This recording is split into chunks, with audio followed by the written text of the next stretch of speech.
ഇപ്പോൾ കാണുന്നത് Lockheed മാർട്ടിന്റെ globe master വിമാനമാണ് പറന്നിറങ്ങുന്നത്. C-35 വിമാനം കൊണ്ടുപോകുന്നതിന് വേണ്ടിയാണ് ഈ വിമാനം പറന്നിറങ്ങുന്നത്. ആദ്യമായാണ് ഒരു വിമാനത്തിന്റെ ചിറകുകളൊക്കെ ഊരിമാറ്റി അതിന്റെ തദ്ദേശത്തേക്ക് കൊണ്ടുപോകുന്നത്. ഈ വിമാനം തിരികെ അവിടെ കൊണ്ടുപോയി ഭാഗങ്ങളൊക്കെ വീണ്ടും ഫിറ്റ് ചെയ്ത് ചേർക്കുന്ന ഒരു പ്രക്രിയയിലേക്കാണ് പോകുന്നത്. മനീഷ് മഹിപാലാണ് വിശദാംശങ്ങളുമായി ചേരുന്നത്. മനീഷെ, കുറേ ദിവസങ്ങളായുള്ളൊരു കാത്തിരിപ്പായിരുന്നു.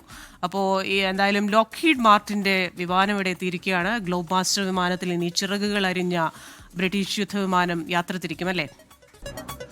അതെ ക്രിസ്റ്റീന, അമേരിക്കൻ നിർമ്മിത യുദ്ധവിമാനം F-35B അതിന്റെ സാങ്കേതിക പ്രശ്നം പരിഹരിക്കാൻ എത്തിയിരിക്കുകയാണ്. 25 അംഗ സംഘമുണ്ട് എന്നാണ് നമുക്കറിയാൻ സാധിക്കുന്നത്. അവർ വ്യോമസേനയുടെ ബ്രിട്ടന്റെ വ്യോമസേന വിമാനമായിട്ടുള്ള എയർബസ് A400M അറ്റ്ലസ് എന്ന വിമാനത്തിൽ വന്നിറങ്ങുന്ന ദൃശ്യങ്ങളാണ് നമ്മൾ ഇപ്പോൾ കണ്ടത്. സംഘത്തിൽ 17 അംഗ വ്യോമസേനയിലെ സാങ്കേതിക വിദഗ്ധരുണ്ട്. ഒപ്പം തന്നെ അമേരിക്കൻ വിമാന കമ്പനിയിലെ ഈ വിമാനം നിർമ്മിച്ച കമ്പനിയിലെ സാങ്കേതിക വിദഗ്ധർ 8 പേർ കൂടിയുണ്ട് എന്ന വിവരമാണ് നമുക്ക് അറിയാൻ സാധിക്കുന്നത്. സമയം 12:45 തിരുവനന്തപുരം അന്താരാഷ്ട്ര വിമാനത്താവളത്തിലേക്ക് ബ്രിട്ടന്റെ വ്യോമസേനയുടെ വിമാനം എയർബസ് A400M പറന്നിറങ്ങിയത്.